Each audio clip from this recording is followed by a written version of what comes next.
Hello, everyone, and welcome to episode 46 of Gamestack Podcast. I'm Shalene, and joining me today is Vendertron. Hello, everyone. Welcome, sir or madam. Happy Friday.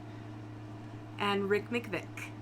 Hi, everybody. Okay, so first off, before we get started, you guys, and of course the unofficial fourth host, my air conditioner. Can't forget that.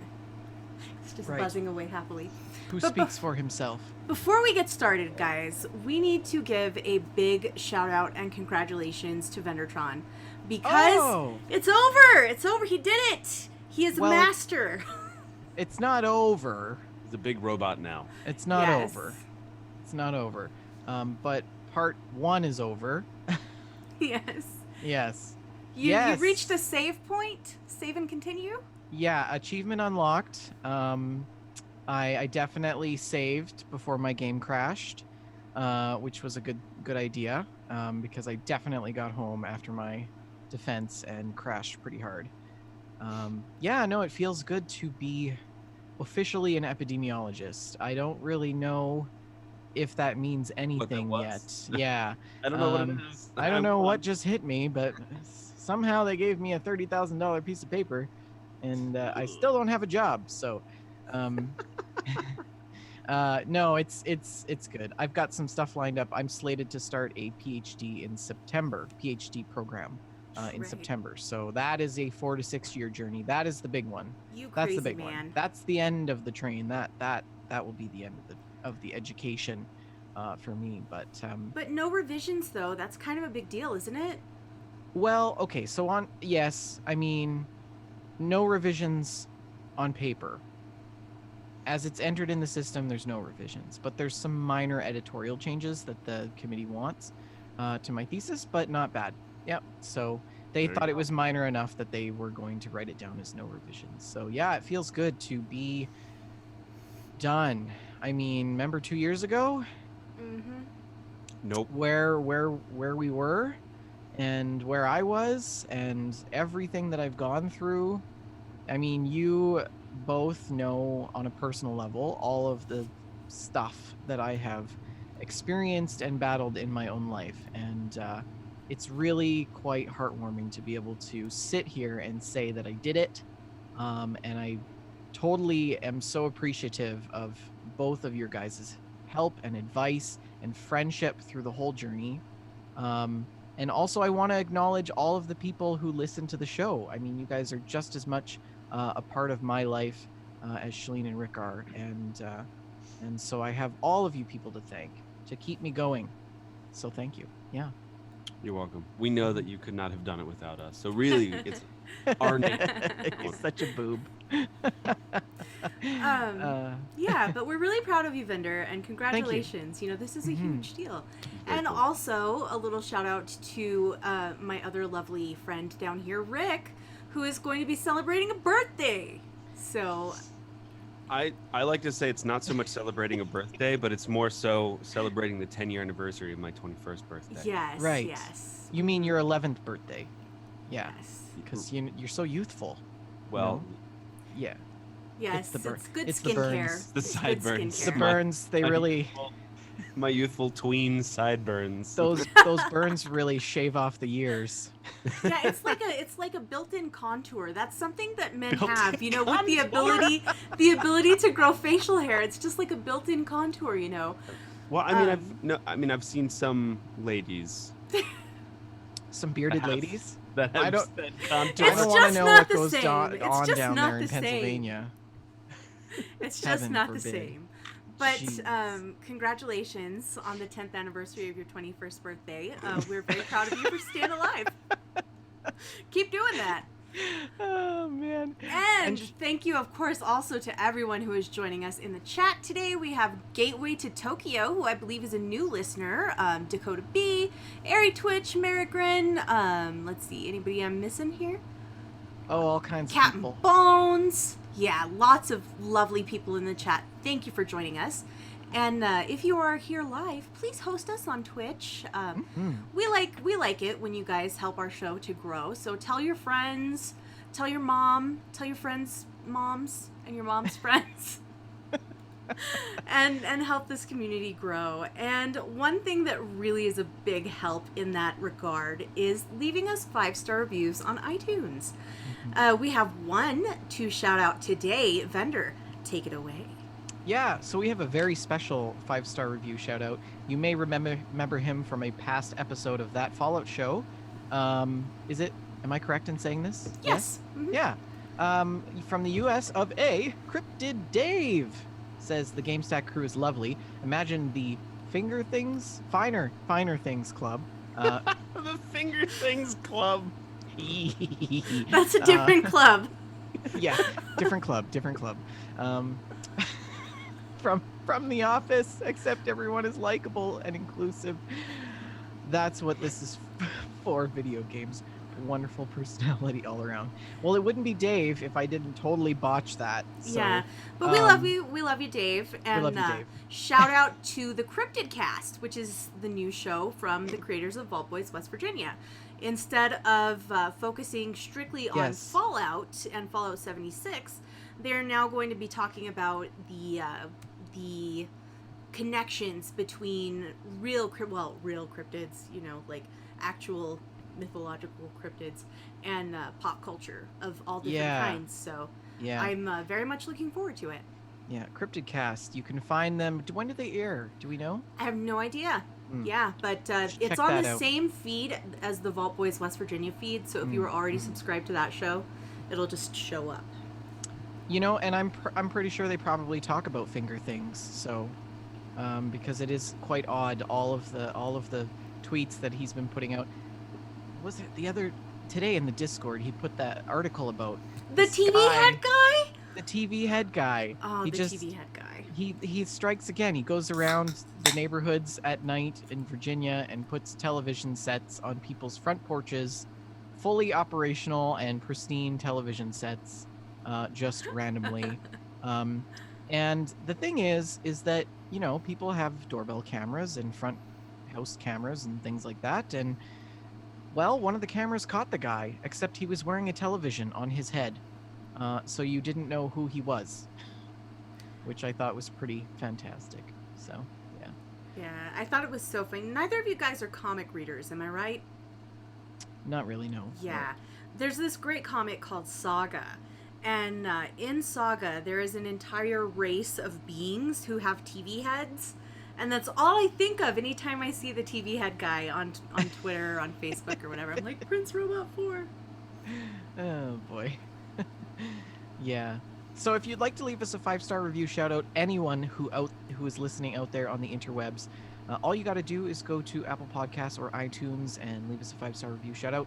Leave us a little message, and we will read it out on the show. We also have some Discord people, some new people in the Discord. We would like to send a very warm hi there and hello to 4Valve, Hazelberg, LND Xander, aka Gateway to Tokyo, and Xylo Warwolf, all the way from Sweden. So welcome to everybody in the Discord. As Rick always says, it is our chat after dark, and if you would like to join us, all you got to do is scroll down. If you're here right now, scroll down right below Rick. There's a little Discord link that you can click on. If you are listening to the show afterwards, just send us a message on any social media platform, and we can make sure that we get the link out to you. The best is probably through Twitter. Just send a tweet out to We Just Love Games. Yeah, and even if we're not live, you can still go to the Twitch page and see the link right there. Absolutely. Twitch.tv/We Just Love Games. We don't have to be live and see that and link. While you're there, if you haven't hit the follow button, just, hit the follow button. It's so convenient. In honor of National Tell a Joke Day, which was trending on Twitter, what do you call a werewolf who is also a YouTuber? A like and subscribe. A what? A like and subscribe. Oh. Today we've got some news for you, some gameplay stories, including the Chronicles of the new No Man's Sky update, and a very brief email. But first, we're going to launch into the news.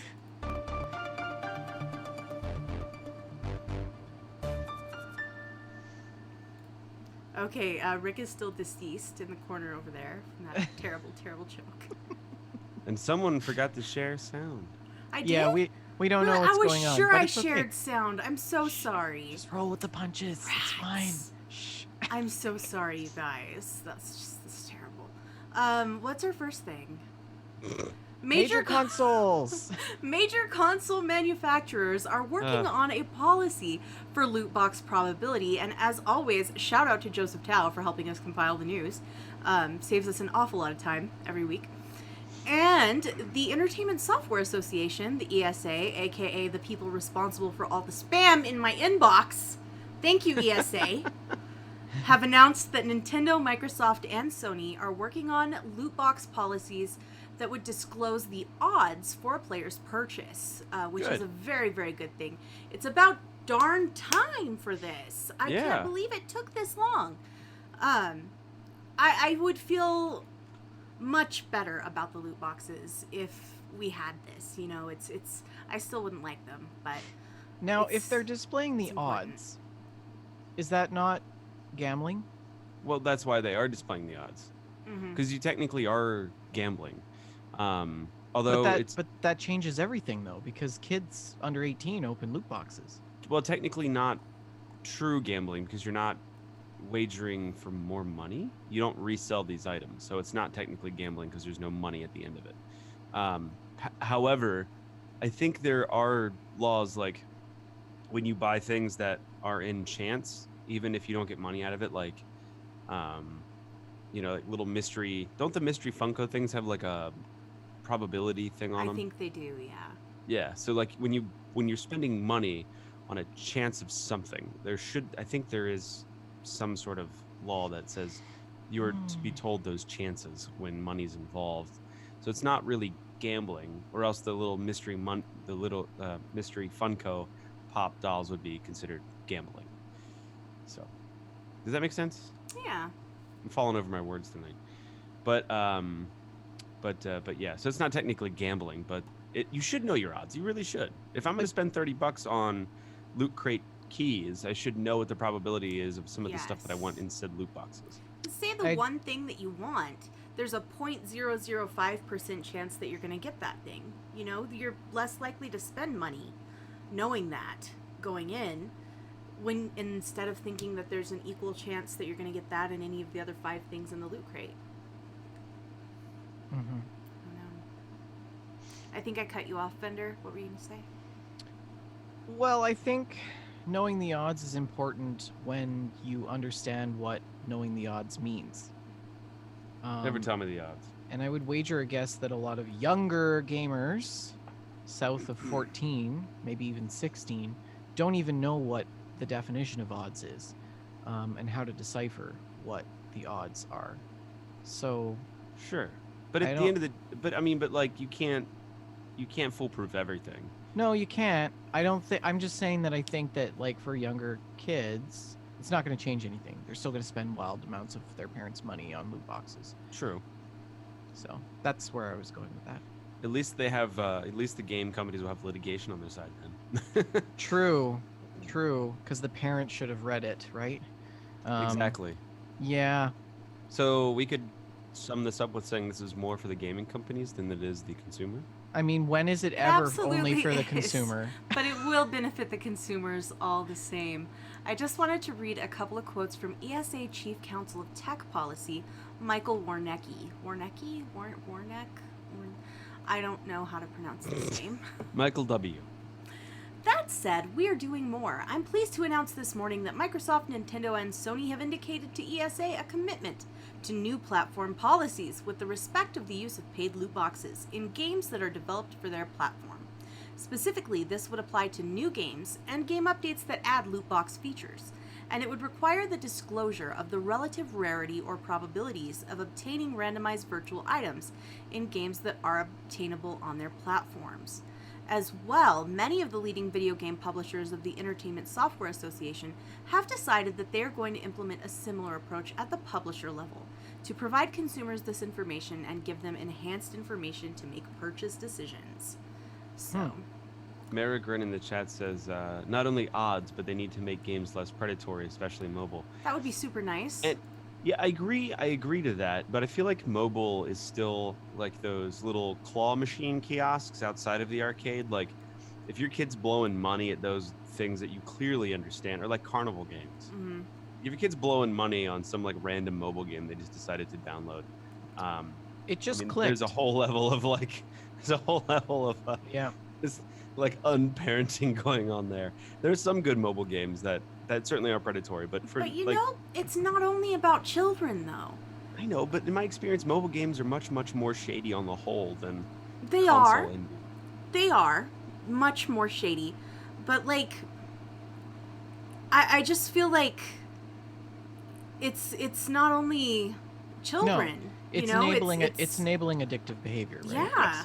Yes. And that's something that affects people of all ages. And I just I feel like it really hurts the reputation of gaming as a whole when mobile gaming is the most widespread platform that's out there, you know? Everybody plays games on their phone. And that's what people are going to associate with our hobby, you know? That's these predatory, practices. Well, you know, it's not cool. regardless, I do think that this is definitely a step in the right direction. Yep. You know, it's definitely starting the conversation. Because we've never really had any traction for the last 2 years on this very issue. So it's nice to see that the FTC is stepping in and doing something about it. Yeah, I mean, like anything that's new that is highly profitable, it goes on unbridled for a while, and then people start going, "Whoa, let's pump the brakes." And it's just something that happens naturally through the course of the invention. Yeah, so we'll see. We will follow this story and see where it goes, I guess. Indeed. The bank. That's where it's gonna go. Another story we've been following is the uncertainty surrounding tariffs on game consoles, electronic products made in China, due to the trade restrictions that are potentially happening. So, according to this article on GamesIndustry.biz by Brendan Sinclair, the president says that the extra tax will not go into effect until December 15th to lessen the impact on holiday shopping. So, previously, this tariff would have been enacted on September the 1st. It would have affected a wide array of products, everything from cameras to clothes to food to construction materials, and including game consoles. And this would be a 10% tariff. So today, this article is from the 13th, so that was Tuesday. On Tuesday, President Trump explained that this would be delayed until December 15th, and that was to minimize the impact on the holiday shopping season. So I think that's a good thing. It buys us a bit of a reprieve, but it's we'll see. It's still a thing that's going to affect our industry very much, and I'll be interested to follow that. Well, I work in the music industry, and I've been watching emails come through of different companies saying, "Hey, we're raising our prices due to tariffs," and I love that this administration that's like, these tariffs are meant to put the clamp down on China and hurt their economy, not ours, is basically saying, hey, these tariffs are going to hurt our holiday shopping season, i.e. our economy, so we're not going to do them. And it's like, guys, you just said you're not going to shoot us, and then now you're saying you're going to shoot us. The thing that wasn't supposed to is going to do the bad thing to us. Gosh, I hate these tariffs. They're so bad. I really feel like the people who are working on these tariffs do not understand how tariffs work. No. This is not something that harms China. This is something that harms the American consumer. Oh yeah, it starts with the whole freaking administration is corrupt and ridiculous, and this kind of just proves it. This is only hurting us. I mean, I watch it every day, where well-priced amplifiers for someone who can't afford a nice one, but they can afford like a good small amplifier. The prices have gone up at least $20, and sometimes that can make or break your purchasing decisions. It's a psychological thing too. Like when someone sees something as like, $279, and they're like, oh, nice, But the second it hits, they jump up to $299. It's like, oh, $300 now. That's different. So, yeah, this I'm glad is delayed, but still, man, like this is stupid. Well, speaking of the holiday shopping season, unless there was more. Nope. Okay. Speaking of the holiday shopping season, if anybody wants to buy me presents, there are some gorgeous new controllers for the PS4. I think it's really odd that they waited until like the end of the console generation to release these amazing, pretty colors of controllers. But there you go. What do I know? But the first one is rose gold. It's just so pretty, you guys. And then there is titanium blue, which is a very silvery light shade of blue. There's electric purple, which is a very neon shade of purple. It's so pretty. And a red camouflage one that I am less enamored with, but I know some people will love it. I like that one the best. Yes, it's very nice. And but this rose gold one though is fire. I love it. I love it so much. Yeah, but I can tell they're not as cool as Mad Cat's controllers. It would look really nice with my pink Xbox controller. It'd be so sweet. Yeah. Is that a pink fade to black? It is. Yeah, it's a pink fade to black Xbox controller. I like that. Yeah. I have the silver DualShock actually. I'm pretty happy with it. It's very pretty. But I do like a nice pink controller. My controllers are just monochrome. But anyway, I just wanted to let you guys know these new controllers are a thing and they're pretty. And if you're somebody who enjoys a pretty controller, well, have I got this news for you? Nice. Speaking of things that are nice, just I don't know. No. Your segues. I know, they're bad. Take control of yourself. There was a really... Hello? There are no segues. You guys are boobs. There was a really nice graphical texture update for Minecraft that was announced in 2017 at E3. It was fabulous. It was called the Super Duper Graphics Pack, and it looked gorgeous in the ads that they ran. It was amazing. But 2 years later, they've canceled that.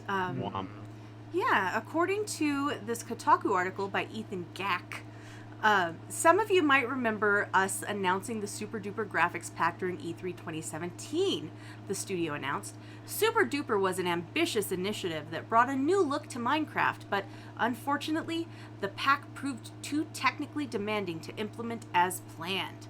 And Mojang went on to say that the studio was not happy with how the update performed across all of the platforms where Minecraft is available, which of course ranges all the way from the Xbox One X down to smartphones. So they are looking into other ways to update the look of Minecraft. Instead of canning it for all of them, why not just release it just for the consoles? Like, it's okay, folks, to have exclusive content these days. Nobody expects Minecraft to look as good on their phone as it does on their console. No, I mean, and also, it's blocks. It's not like anti-aliasing is a problem. Thank you.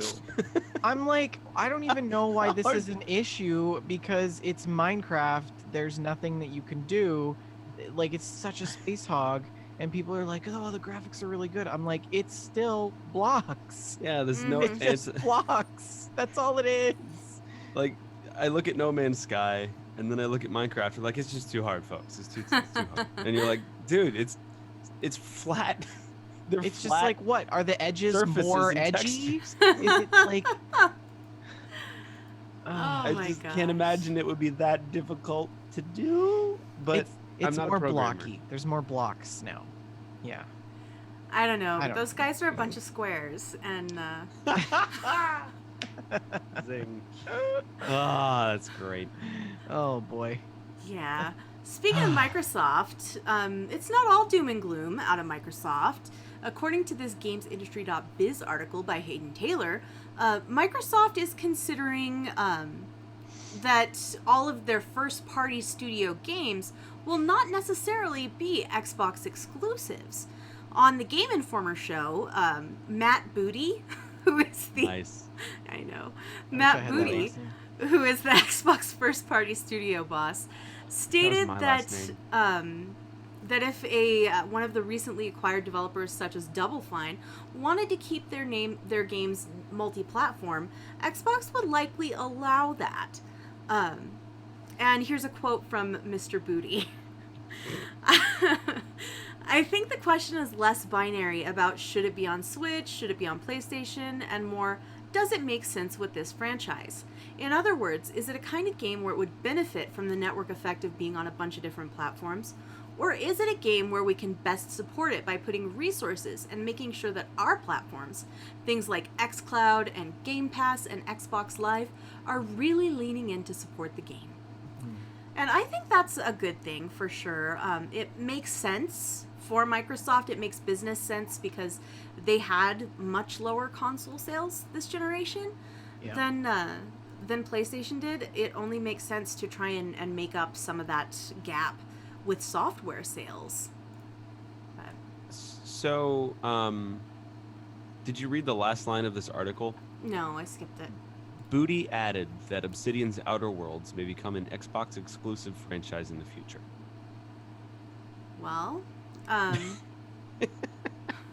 okay.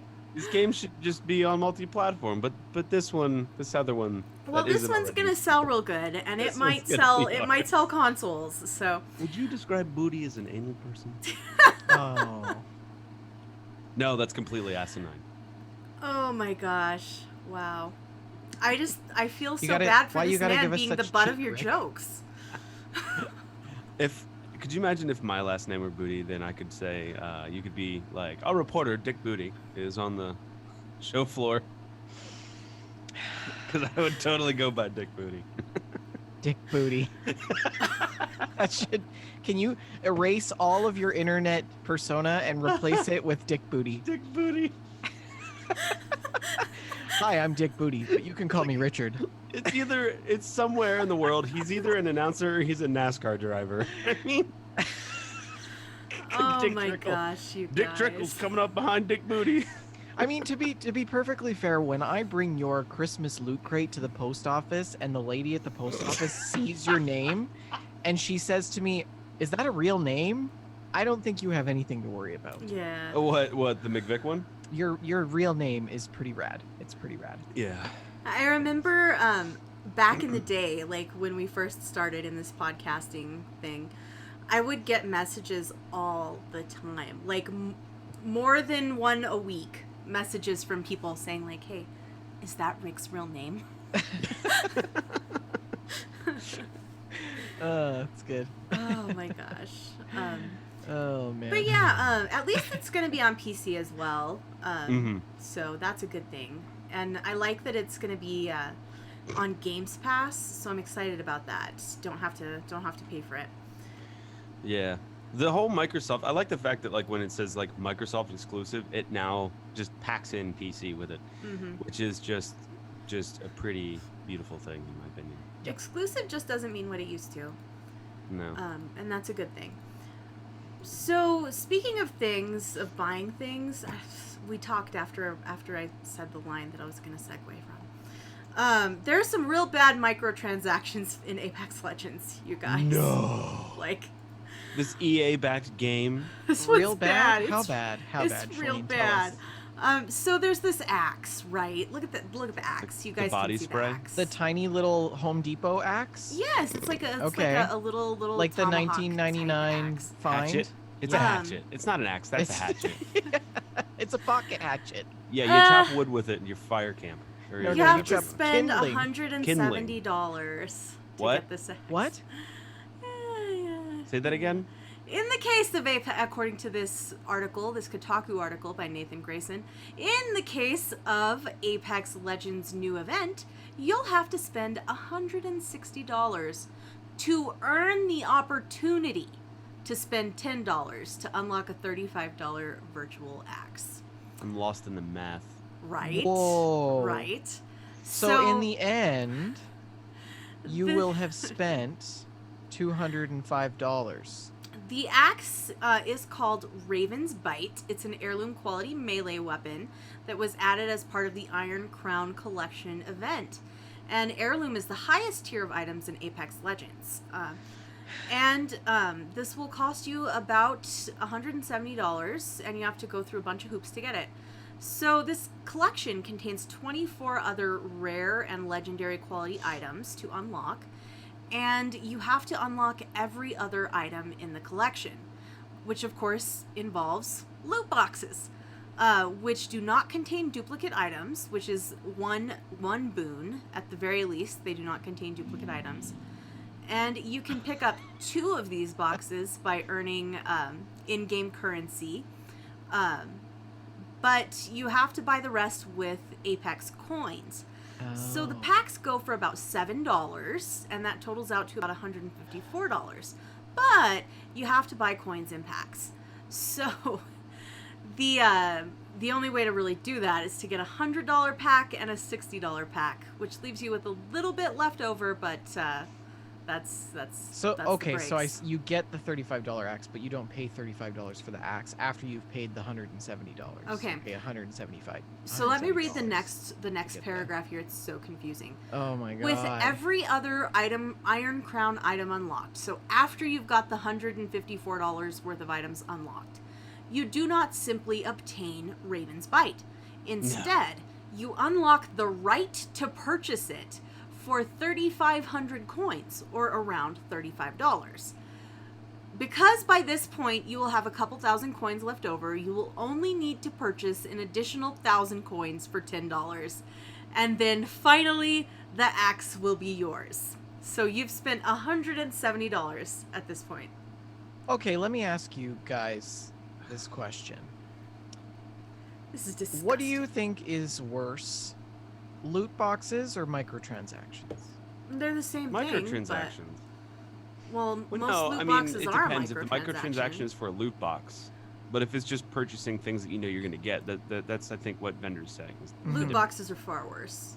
In that. Really? I Yeah. disagree.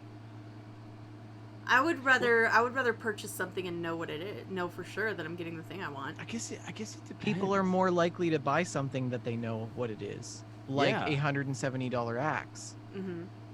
because But- people are crazy and they spend the I don't even know what to say to this. You know, Here's the thing. I'm kind of torn because they're being honest and very upfront about how ridiculous this is. It's absolutely You know? ridiculous. It is Okay, ridiculous. let's put this into perspective. You could go to an antique shop in Pennsylvania and find a Nazi World War II hatchet for $170, Probably. and it's probably framed. And the owner was probably like, "Yeah, I used it a few times on a few people." Oh, did I say that out loud? Like, you know, and this thing, you're gonna get this axe, you're gonna use it a couple times, and then, you know, your game will glitch out and it'll disappear, or you'll uninstall your game, or you'll just never play it again, and that's $170 that you will never see again. I don't know how I feel about all of it. I mean, it's kind of all right. There's a difference between like predatory actions when it comes to loot boxes, or even like a paywall. This game doesn't depend on you buying this axe. It's just for completionary purposes. It is kind of predatory on people who are completionists. I bet Joseph Chow's in the chat. He's like, I bought 4. Oh no. Joseph I have is one on very each console. anti loot box. He's So- probably very angry and hurt right now that you said this. So I don't know how to feel about it. I really don't. I mean, it's It's exploitation. It's as simple as that. but you don't need to do it in order, like, the axe it's a skin. It's no better than anything else. So I mean, why can't someone sell a skin for $170? It's utterly ridiculous, but it's not changing the game. It just changes the look of something. You can still play the game without doing this.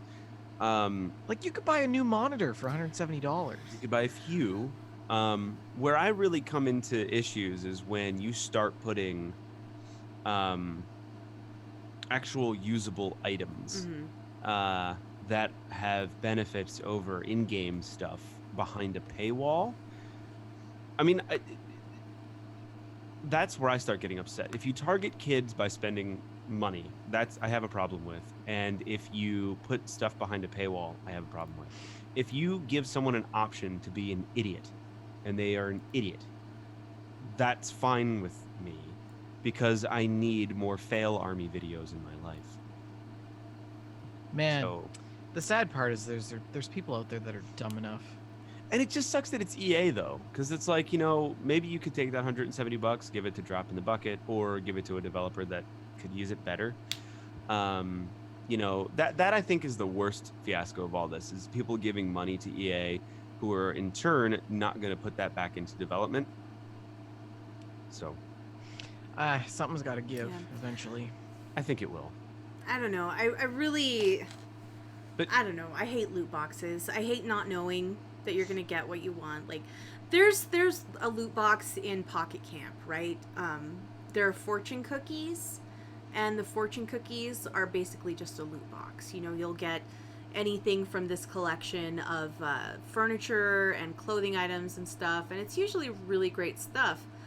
But I refuse to buy money for those microtransactions because I don't know. I don't know that I'm going to get the cool dress that I want, Yeah. And alternately, I was totally willing to purchase a couple of atoms for the Carmen Miranda fruit hat in Fallout 76 because I knew I would spend this money and then I would have a fruit hat. So that's The more we have this conversation, the more I'm on your side with loot boxes are more dangerous than microtransactions. I do like what the Atom Shop is doing. What Captain Bones was angry about before is what I was getting at. When you have exclusive weapons and pieces that affect the game that are behind a paywall, that's stupid and terrible. And I'm Fallout really 76 is nervous doing about that. what the Atom Shop in 76 has started doing. I know.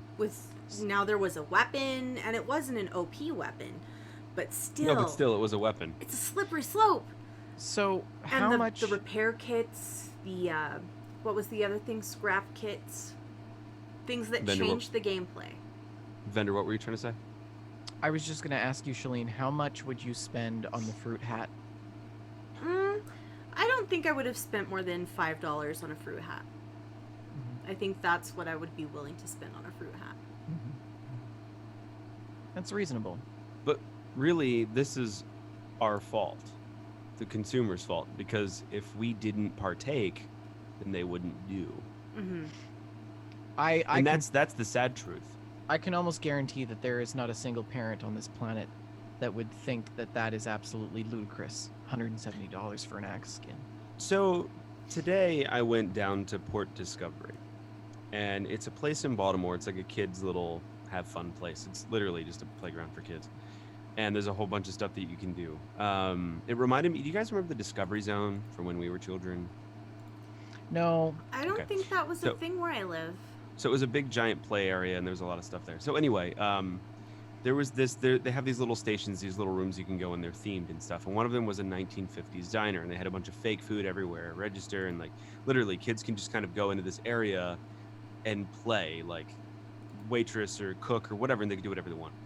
And like there were kids climbing on the countertops, like two kids in particular were like taking metal pans and like waving them above their heads, and I'm like, somebody's getting clocked in the face with a metal pan. It's funny how parents can almost always predict the future.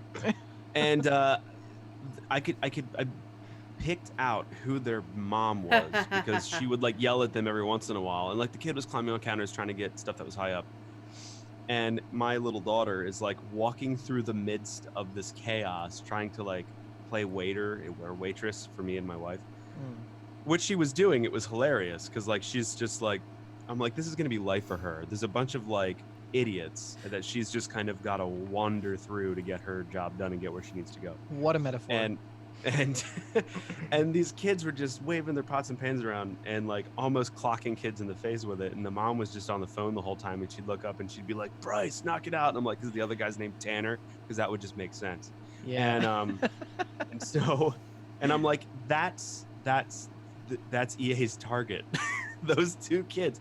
Mom, I want to buy it. Fine, here, Yeah. And I'm being Just super to judgy. make them Well, yeah, but you're But it's true. like you're like 98.9% accurate. Yeah, and so that's who's going to be doing this stuff, and that's the people. And sorry, it's probably the majority, and that's enough for the Atom Shop's experiment of high prices to be a success. To start adding game-altering items at a high price, which is a success. And now they're adding exclusive game-altering items at a high price, which is also continuing to be a success because us gamers are buying it. It's not. I mean, we've created the monster. Now it will destroy us. It's I think Frankenstein. What we have the power to do is do a really great show and share this knowledge and say to people who are listening, first of all, buying. Be mindful of what your kids are doing with your account and credit card numbers. Second of all, think about what you're buying before you buy it. And we say this, and I'm with you guys. I'm with you. But I would buy the fruit hat again. But that's okay. That's not a ridiculous But you purchase. wouldn't buy it for $170. True. I mean, if it was $170, you would go, that's a bad, poor adult's decision right there. Yeah. This is the message we're trying to, just think about it for a moment, everyone. Think about it. Oh my gosh. Indeed. Well, good discussion. Speaking of irresponsible loot box purchases, yeah, guys, this one's a doozy. Oh boy. Epic has been sued with a class action lawsuit for what appears to be just a case of total negligence, because there was a data breach that exposed some personal information from millions of users' accounts, and this was in January. And hackers found a flaw in Fortnite's login system that allowed them to impersonate players and purchase V-Bucks with those players' account information. Whoa. Yes. And they, according to Polygon, they claim that the lawsuit claims that Epic failed to maintain adequate security measures and notify users of the security breach in a timely manner.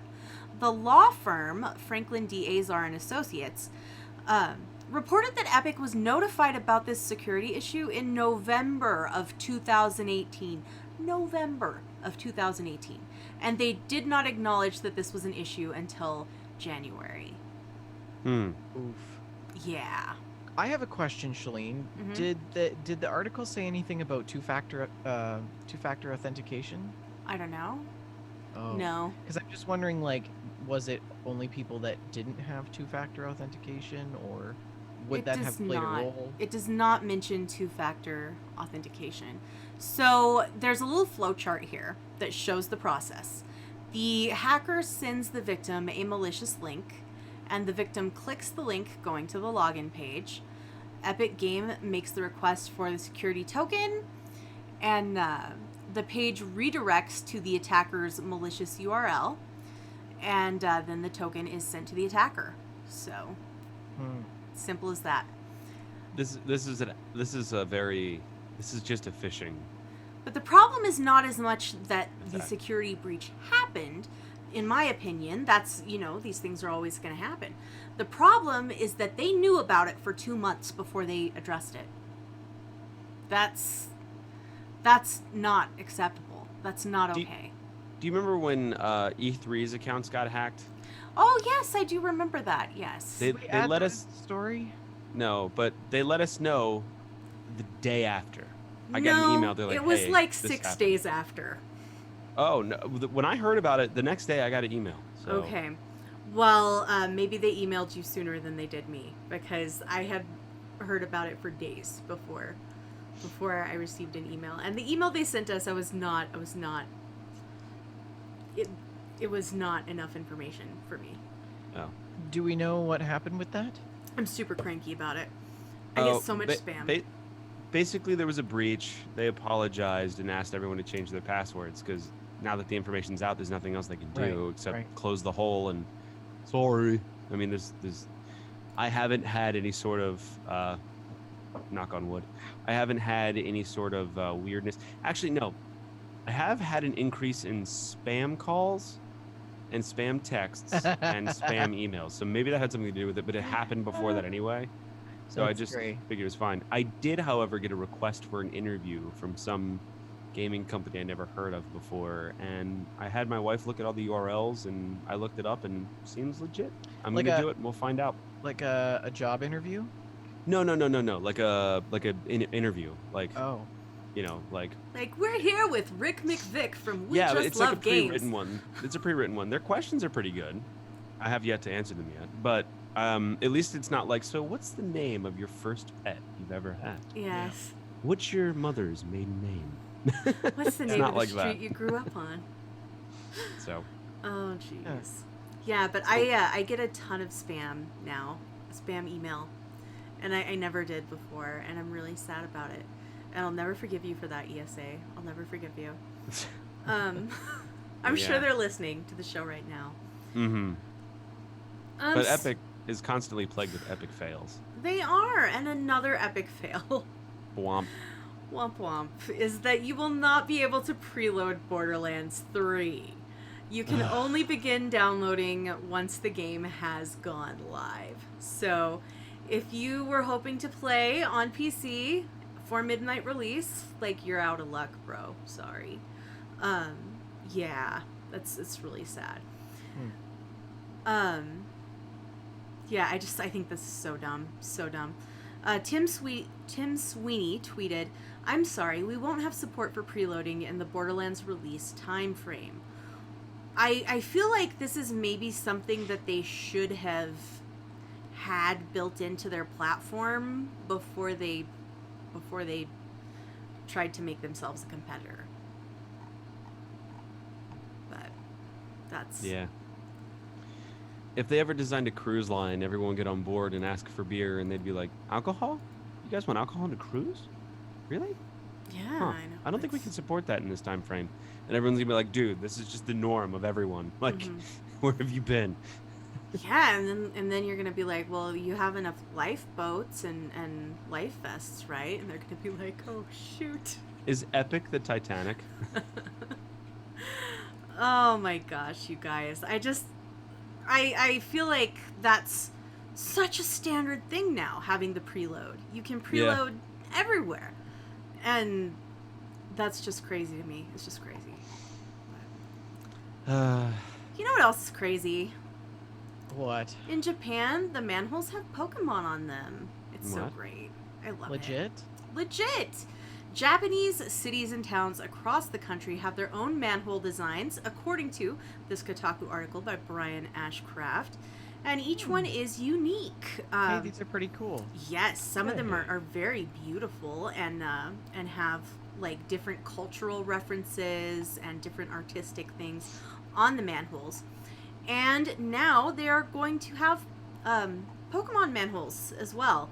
So we've got some cute Eevee ones. Here's a little Eevee and a little what's the fire evolution of Eevee called? A Flareon. Yeah, some other evolutions of Eevee. Got a Vaporeon. I feel like people are gonna steal them. You know what? Have you ever tried to lift a manhole? I would still make the effort. These are the beautiful. Ninja Turtles make it look real easy, but in actuality, if you slipped, if you tried to do this without the proper tools, you could lose a finger. You could lose your fingers. Actually, so in my city, I think about 2 or 3 years ago, we had an issue with people stealing manhole covers. No kidding. And they were melting them down and selling the raw metal. Mm-hmm. Yeah. Since it's Canada, were they covering the hole with a board so that no one was hurt? Well, actually, no. It was more annoying than that. They were barricading the whole thing off, so the lane would be closed, and then traffic would be backed up. And so they stole the manhole and barricaded it? Well, no. They would just when people find out about it, the city wouldn't fix it right away. Yeah. Well, they had to order the new manhole. Yeah, they had, and these things are not cheap, right? No. So, anyways. See, I feel like Canada, because where, the we're being racist or whatever, stereotypical. The Canadian thing to do would be for the thief to have a prepared, replacement like made out of plywood to just put there to keep it safe. Perfectly fit in there. Yeah. To keep it safe for pedestrians. But these Pokemon manholes are fantastic. I love them. Look at this Geodude. Look how good that is. I wish that we could do this. Like, I work at City Hall, and I want to do this now. I want to replace all the manholes with Pokemon. We should do this. We should make this like a challenge or something. Take a picture of your city's maintenance cover. Yeah. I don't know, though. I don't... I think this is not a good challenge because most of them are just going to be boring. In the middle of the street. Yeah, and also in the most middle of them the will be street. boring, and you will have to stand in traffic to get the photo. That's the challenge. This is a bad idea. Do you guys know why, man? Do you guys know why they're circles instead of in a different shape? No. Because the circle will never fall in. It'll never fall into the hole. In any other shape will fall in. Yeah, that makes sense. Yeah. Interesting. Wow. And I got a hard time for like and subscribe. What? No, he's being serious. Yeah? Yeah. Yeah. I mean, it makes sense. I get it. Any other shape you could wiggle it or change it so like the manhole cover would fall down in the hole. Oh, I'm dumb. Do you think I was being cheeky and like trying to did. do a really like deep innuendo? I thought you were doing a bad joke. No, Gosh, I'm being serious. I'm this the bad circle at cover will physics. never fall into itself. Yeah. Asher Dusk in the chat says, "What's that? Steal a manhole cover for a challenge?" Archie, Don't no, Asher, do bad. it. No, bad Don't Asher, do bad. No, really, it's steal a stop sign. Wait, Yeah. No, stop. Wait, don't stop. I don't know. Oh, I can't Goodness stop. gracious. The sign's gone. Wow. Speaking This has of been things fun, that you are a guys. total disaster, Loot Crate has filed for bankruptcy. Yeah. They've, Surprise, surprise. Nobody's spending money on these loot boxes. yes. Oh man. So they've laid off their workers, but they do promise to ship out remaining boxes. I was wondering about this because they let you prepay for loot boxes. I thought that these Fallout loot crates that I had ordered, I thought that they were just a one-off series of 6 boxes, and I had ordered the year's worth. And I guess it wasn't just a one-off series because they charged me again. And I was totally unaware of it. I just started getting more boxes in the mail. But I'm only like 2 or 3 in, and I've paid for the year's worth, so I was wondering about that. Yeah.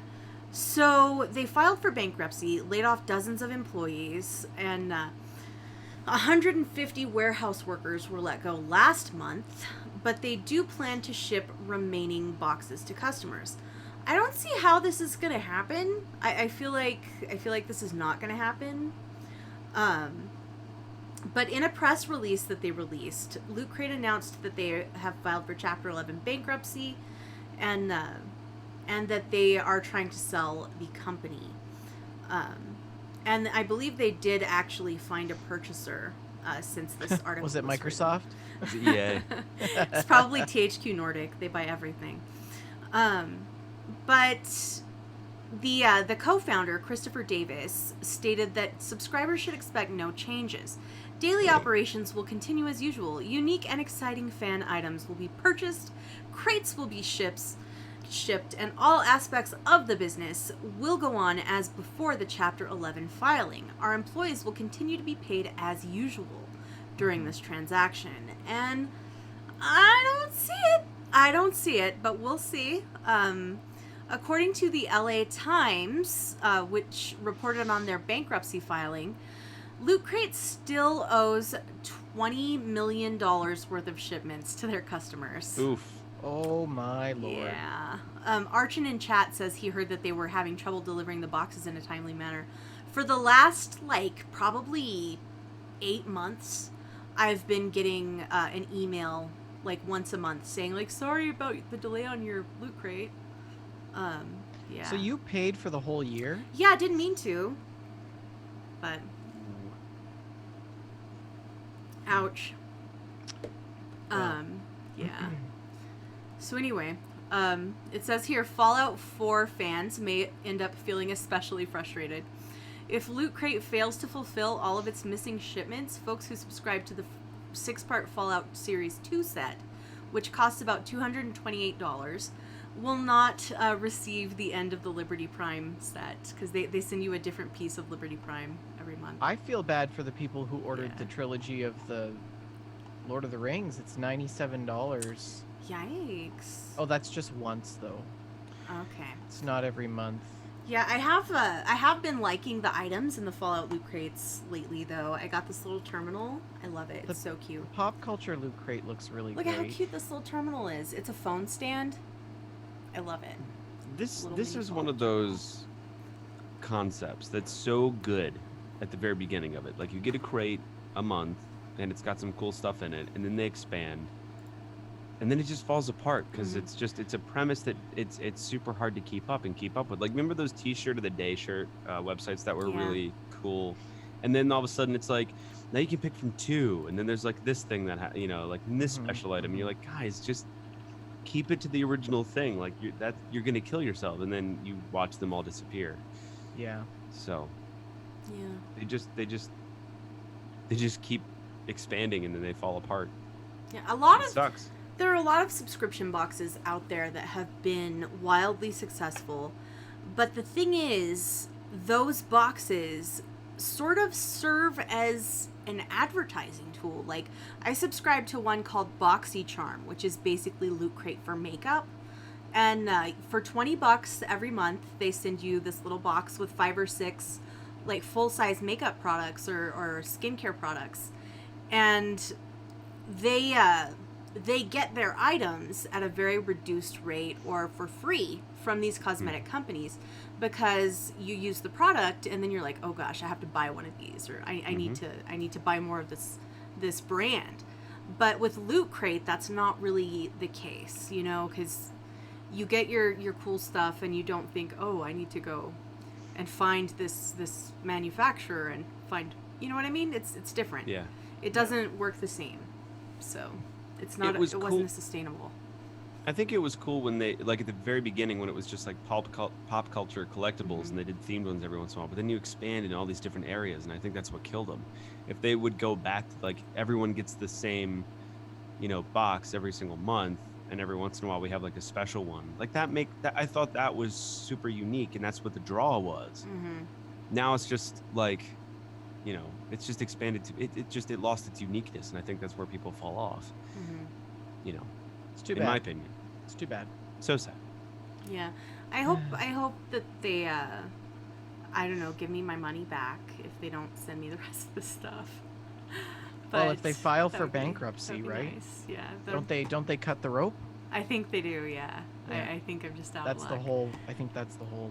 Sylvester Stallone cliffhanger. Totally did not realize that was a subscription. I thought it was a one-time purchase. Oof. And good Lord! So how much did you pay for the year? For the year, it was like $200. Yeah. Yeah. And the first year, I thought, yeah, this is gonna be fun, and I did it, and I thought it was just the 1 year, but then it was a subscription, and they charged me for a second year, and I didn't realize it until I got my first box in the mail.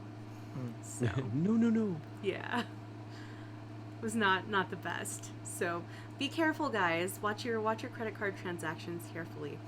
Yeah, no kidding. Yeah, but anyway, let's talk about some good news, guys. Yeah, okay. Let's talk about good news. What do you got? Well, I have some really great things to say about ARC.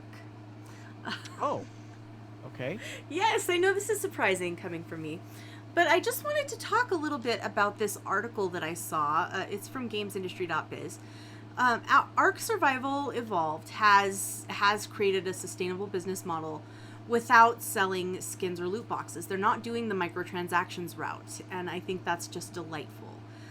Studio Wildcard, this article is by James Batchelor. Studio Wildcard, the developer behind ARC Survival Evolved, announced its 4th and 5th expansion packs. And these are not expansion packs that were originally planned. They did not intend to be still making expansions for this game. But last year's Extinction Pack did far better than they were expecting, and the availability of a season pass brought in new users who had the entire Ark experience. They were really surprised by the expansion's sell-through to the established user base. It was very successful. And co-founder Jesse Rapsack tells GameIndustry.biz, "We never imagined it would be in this state, which is why we're doing more expansion packs. It's clear that our audience is still loving the game, is still playing it, and is hungry for more content. Extinction really made us think, maybe we should give the players more, because there's more story to tell. We left a cliffhanger at the end. We didn't know what we would do with it. We thought maybe there would be a sequel or some kind of spin-off later, but we had an opening to do more story.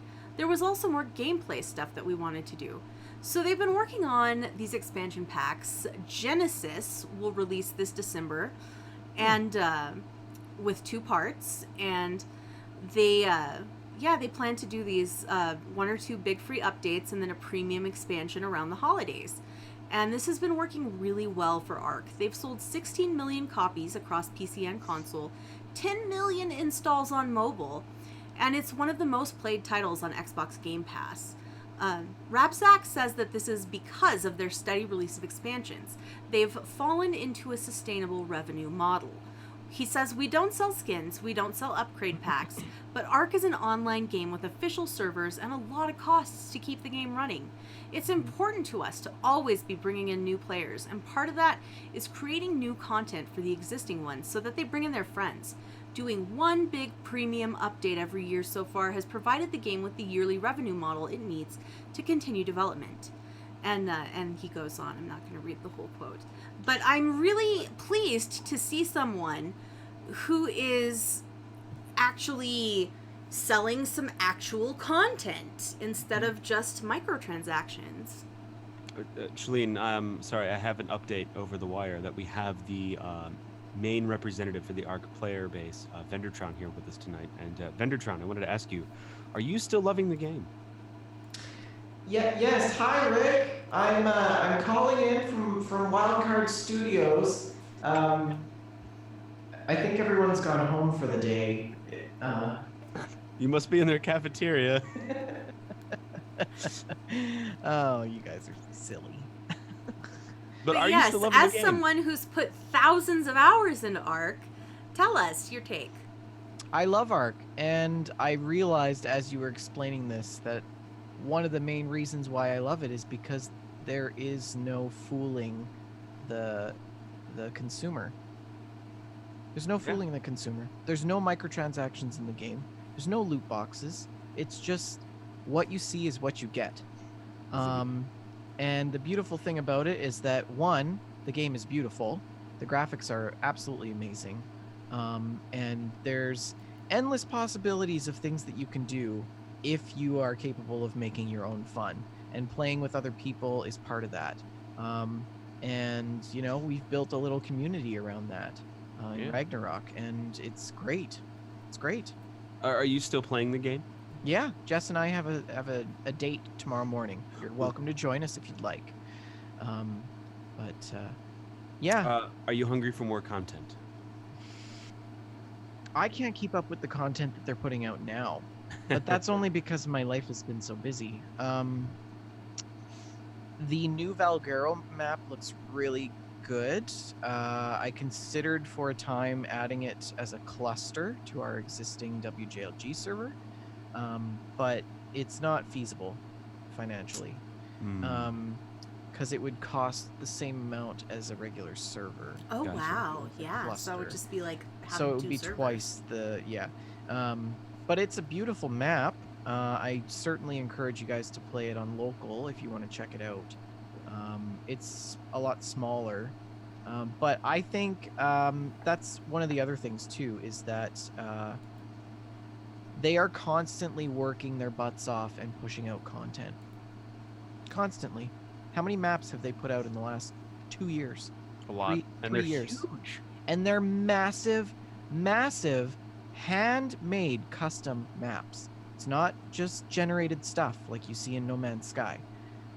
These are, people have created these maps using the Unreal Engine, and so a lot of time has gone into them. And I know how much time goes into these. It's absolutely astronomical.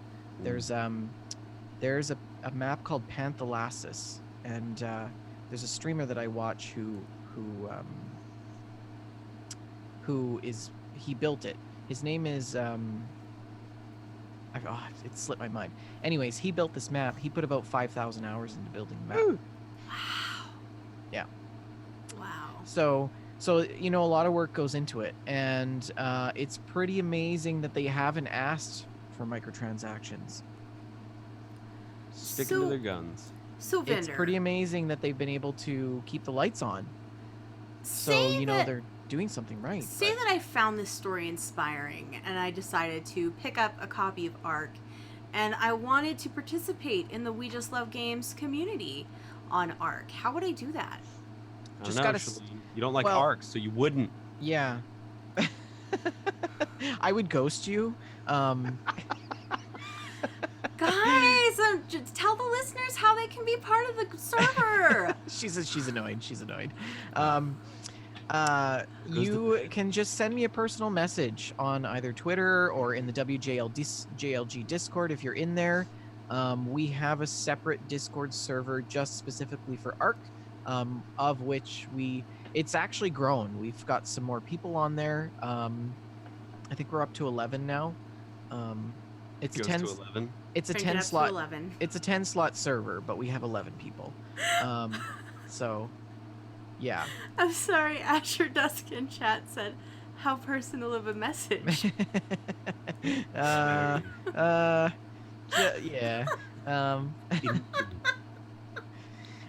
Anyways, so yeah, so it's really good. We've got an economy going now. We actually have a real currency that we use. So that's really good. I'm hoping to get back to it this weekend, as I've been on my 2-month hiatus. I have been playing. Well, I'll fill you guys in a bit here. But Fabulous. So, guys, it is that time. We are done talking about news, but we would like to see what's happening in the world of Gamestack.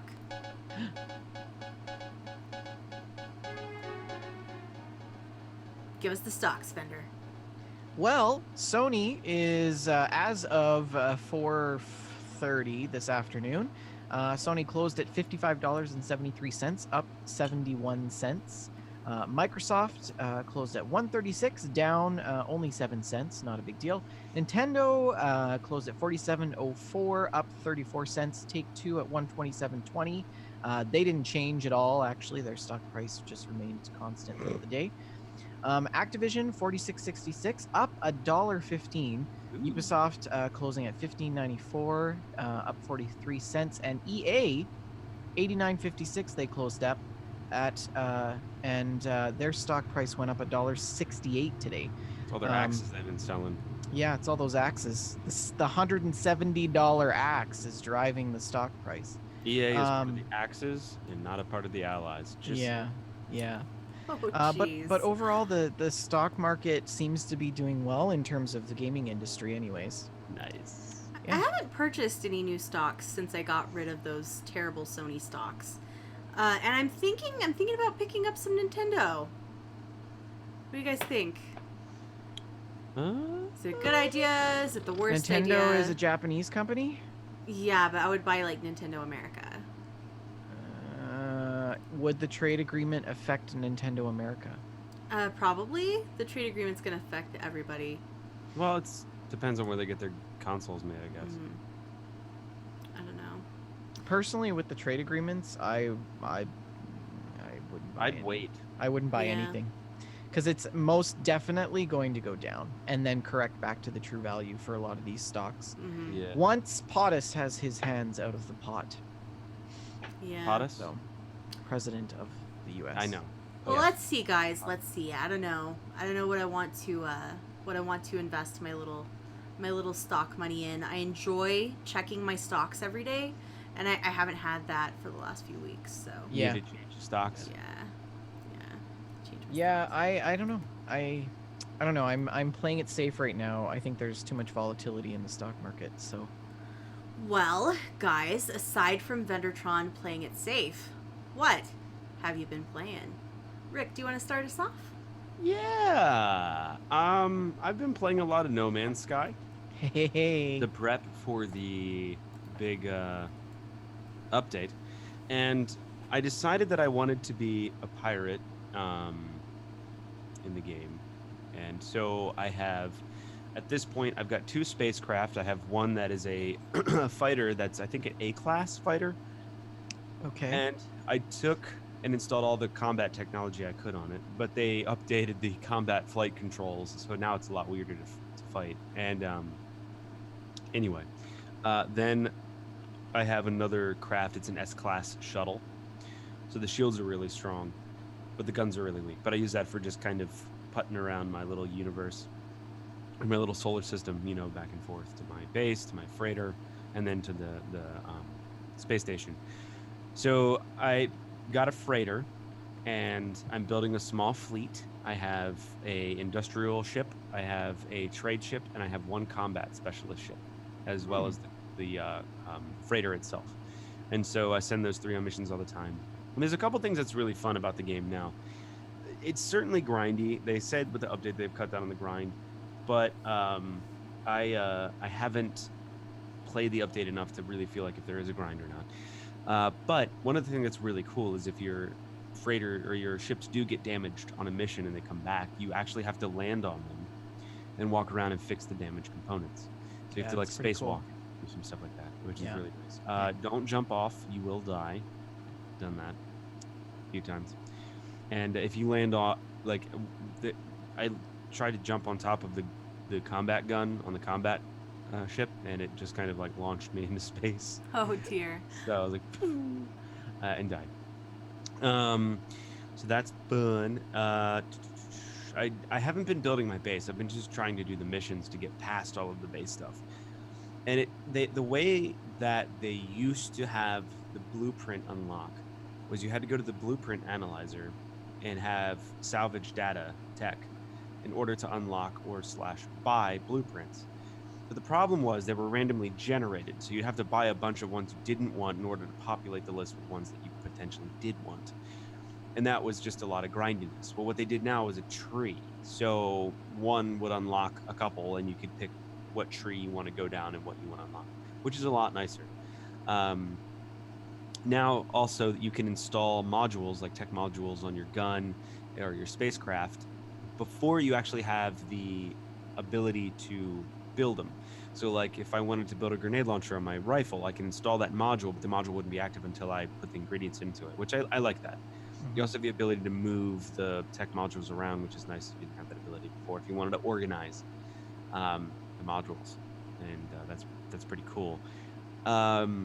So yeah, I've just been building up my little fleet, getting money, you know, that sort of thing, spending a lot of money building my fleet. One of the things that I do is I will warp to another system and just obliterate all the freighters I can and steal all of their gold and silver and chromatic metal, and then jump back to my system. Yeah. And you know, put it all on my freighter and sell all the gold, sell the silver, make money that way. So I just on my shuttle installed a trade scanner and another another scanner that allows me to like transport goods back and forth between my shuttle and myself at a longer distance. But yeah, it's kind of fun. My fighter ship is pretty strong. When I get the hang of the combat again, I was pretty good as a pilot before the update. Now they've updated it and it feels a lot more sensitive. Or maybe they changed the sensitivity options in the menus and I have to go back and change it. But I haven't been able to keep on target very well. So once I get back at those flight controls and get better at them, I should be able to obliterate things pretty quickly. I have a lot of cool upgrades on that ship. And so yeah, I've been playing that. Did I mention that I beat completely Red Dead Redemption 2, the storyline? Did I talk about that yet? I don't know if we've talked about that on the podcast. I remember you talking about how vast the game is and how difficult it is to actually complete the storyline.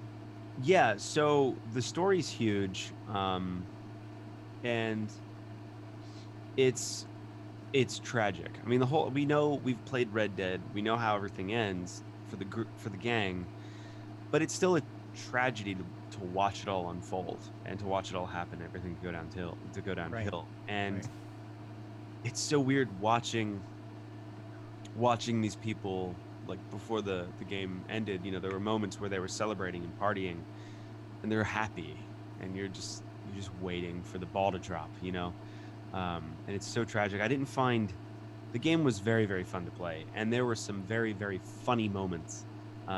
Me chasing a little person through a woods was great.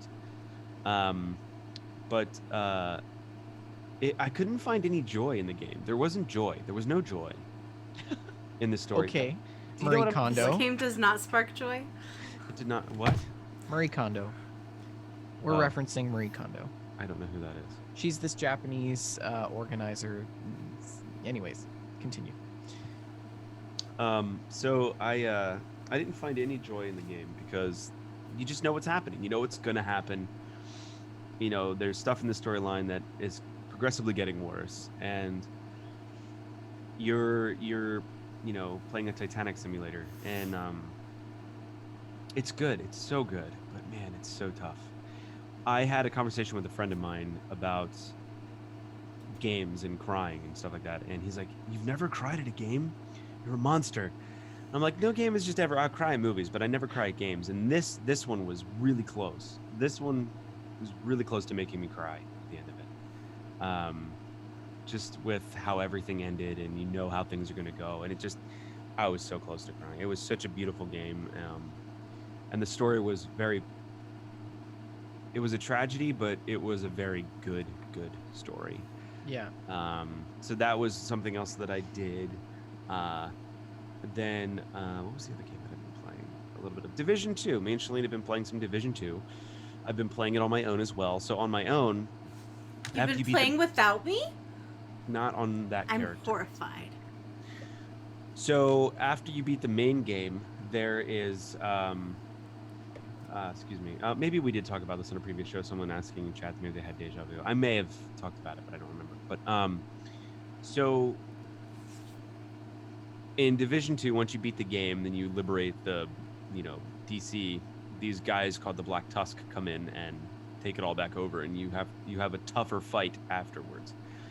And so I've been playing this game solo, and for those of you who play the Division 2, might have understanding of what this is.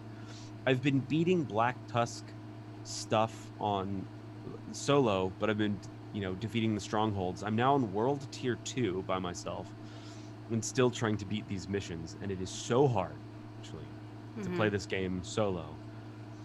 And especially on this harder difficulty. I haven't even done the latest Episode 1 update stuff that they put out. Yeah. It's like, there's a helicopter waiting at the White House, and I'm like, I can't still have Black Tusk to kill. Not only that, my gear rating is super low. So, it's just a constant uphill battle. And I can't wait till we get to the point where we can play together, because it's really fun.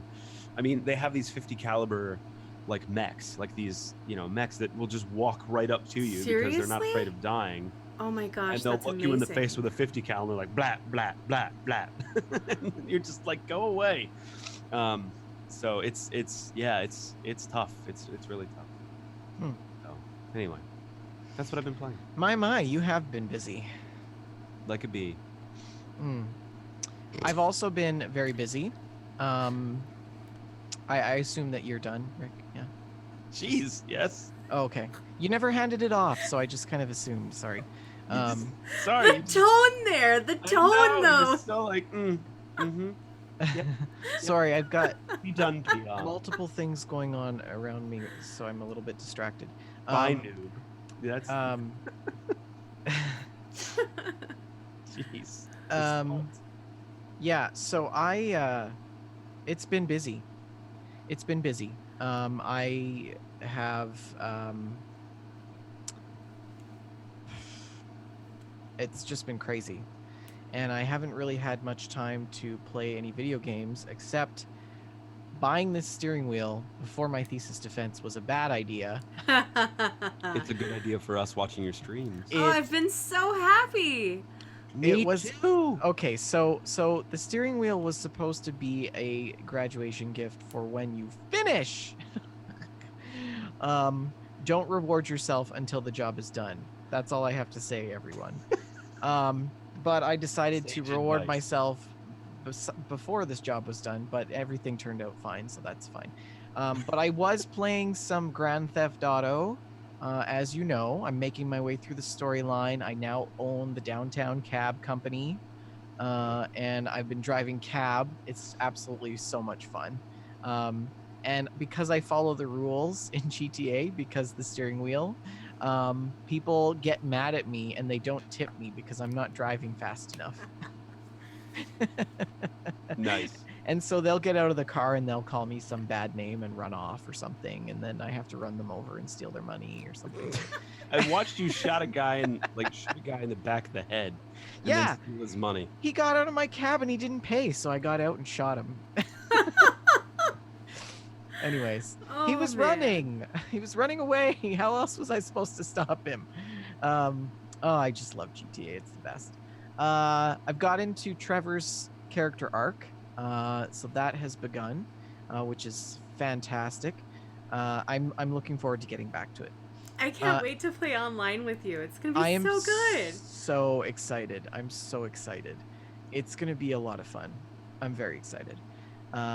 And we have to figure out what we're gonna do. Yes. Vendor, you abiding by the rules in GTA. They might as well call it going to Alberta or Vancouver. Yeah. Maybe. Well, actually, neither is true. Albertan drivers are absolutely ludicrous, and people in Vancouver, they don't really drive cars because it's just so crazy there. Everyone just takes the train or rides their bike. So, because it's like all retired people. Oh. Anyways, so yeah, it's been a lot of fun. I can't wait to get back to the storyline. I also made a terrible life choice and bought Euro Truck Simulator 2, which was a bad idea. But so sweet. Oh, so good. I'm hooked, you guys. I'm absolutely hooked. I never thought that I would ever like this because trucks, I don't know, it's not my thing. I'm hooked. I'm hooked. I'm hauling stuff all over the place. I've got like since Tuesday, close to 30 hours in the game. Well, part of it too is that I've been streaming a lot. So after I finished my defense, Wednesday, Thursday, and today, I streamed every single day, sometimes twice a day, just because I'm just at home, vegging out, shutting out the world, just enjoying my time. It's absolutely fantastic. And it's a lot of fun, and people really, really love watching it. So yeah, it's good. It is great. Yeah, I'm glad that you guys enjoy it. I do get a little bit of road rage. I gotta say, the road rage is something else. The AIs in the game are pretty damn stupid. It's almost like driving in real life. Yeah, the merge lanes in Euro Truck Sim are super short. Like, there is not enough time to merge. And what happens is the AIs stop in the merge lane on the freeway. So they just sit there with their signal light on, waiting to go. And then you get this like backlog of traffic. It's really interesting to see how the traffic works. And then I was like driving around in like Amsterdam, and I was like, can I turn right on this red light? I don't know if I can. And then I turned right and I got a ticket, and I'm like, guess you can't turn right on a red light in Amsterdam. Like, I really want to know what happens if you ram the toll booth arm. Yeah, I will try it. I did run into it the other day. It closed on me as I was going through it, and I hit it, and it felt like the same physics of, when you hit a tree in GTA and you just come to a dead stop in a tank or something. So it's the same kind of thing. I don't think it does anything. Yeah. I would have to say the graphics in ETS2 are pretty rudimentary compared to a lot of other games that we play. But it's more about the driving experience. They really have they've got a good handle on it. It's been a lot of fun playing it, and I can't wait to get back to it. I've got all my controls mapped out and everything, and it's a lot of fun. I have 2 garages. I bought a garage in London and I bought a garage in Berlin, and I bought 2 trailers today, so that was good. I also tried my hand at the online multiplayer, Ooh. and that was a disaster. It was a disaster. Well, it started good at first. Xyla Warwolf came in the chat. He was like, "Oh yeah, come play with me on multiplayer online." I'm like, "Yeah, sure, I'll do this." So I hop on, and it was good when you're out in the country, but when you get to more of the metropolis, busier areas, it is chaos. Trucks are turned over on the highways. Tankers are on fire on the side of the road. It's an apocalypse. People are ramming you. Okay, so this is what happened. I'm going down the highway, and I passed this little school of caravans and like trailers, like camping trailers, because you can drive a van and a trailer as well as like big trucks, which is weird. But anyways, so I Okay. passed this group. They were obviously waiting for people like me who were following the rules of the road to pass them, and they just go and pick people off. So then this van with this frickin' camper comes up beside me and rams the side of my trailer and flips my truck over. I bet you were livid. It was an immediate escape, exit, quit. I was done. That was it for multiplayer online for ETS2 for me. So Jeez. yeah, that was the end of that. It was the same thing with GTA. You know, I was in there for 5 minutes and then I got sticky bombed and I was like, nope, done. So Lorry pilot. Lorry yeah. pirates. I'm really, really surprised that for ETS2 they don't have the ability to have a private session. Mm-hmm. And from what I understand, they have tried to make the ability for a player to have a private session with all of the AI vehicles, but they haven't been able to do it. So it's pretty interesting. It's very greedy. The online community is absolutely atrocious. It's filled with prepubescent, children just running and ramming into everything and speeding and going down the wrong way and setting up roadblocks, and it's just stupid. They need to have like a Fallout truck driving simulator. They do. It's called ETS Arcade. There's 2 of them actually, Arcade 1 and Arcade 2, in which that's where people are supposed to do it, but they don't. And the admins really can't keep up with what's going on, especially when there's like 3,800 people on a server. Touche. So it's a little bit out of control, and it wasn't the most positive experience. But I do like the OG, the vanilla game, and I did add some Nice. mods in to make it a little bit better. So I'm excited to get back to that. Remember the other day And- when you were streaming and Yeah, there was that what's- truck that was on fire? And Yeah. you passed him and I was like, oh, could you... Okay, so I was driving to work this morning Oh no. and I passed a truck that was on fire. And the guy was outside of it, like with his fire extinguisher trying to put out the fire. Whoa. And I thought Was of it like a you. tanker? Yeah, I thought of it. It was not a tanker, thank goodness. Okay. Thank goodness. But, Jeez. yeah, I thought of you when I saw that. Heaven to Betsy. Mhm. That's awesome. So I've also got back to No Man's Sky, and I just love this game. It's so good. It's so Isn't it good, you great? guys. It's just so good. It's This game was always good. In my books, it was always good from the start. It was always good. But it just got better. This is finally the game we've been waiting for. It finally is. It is what we expected it to be at the start. And I'm very excited about that. I'm very excited to get back to playing it. So I did play some of it last night with you, Rick. Mm-hmm. I was on Rick's game, which was really cool. I still had my character and my ship and everything. But I decided that I was going to start a new game today. So I started a new character, and I am in this terrible, terrible galaxy with no habitable planets. Oh. It's absolutely awful. But there is this one planet which I can survive on, and there's chlorine. And the chlorine is worth more than the albumin pearls, or What? even those seed pod things that come with the Ah. praying mantises. Those And praying it's mantises just- spit at you now too. It's just resources everywhere. This chlorine is just everywhere, and I'm just mining it like crazy and selling it and making all this money, and it's great. There are some things that I noticed with the new update, and I wanted to share them with you guys. So, the flying has gotten a little bit better. more sensitive. I run into things more. They changed the asteroids. I don't know how to tell which is which anymore, and I don't like that. You can't. Yeah. You Yeah. just have to mine a bunch of them, and you get a bunch of gold, platinum, Yeah. silver, and titrium. So I don't really enjoy that.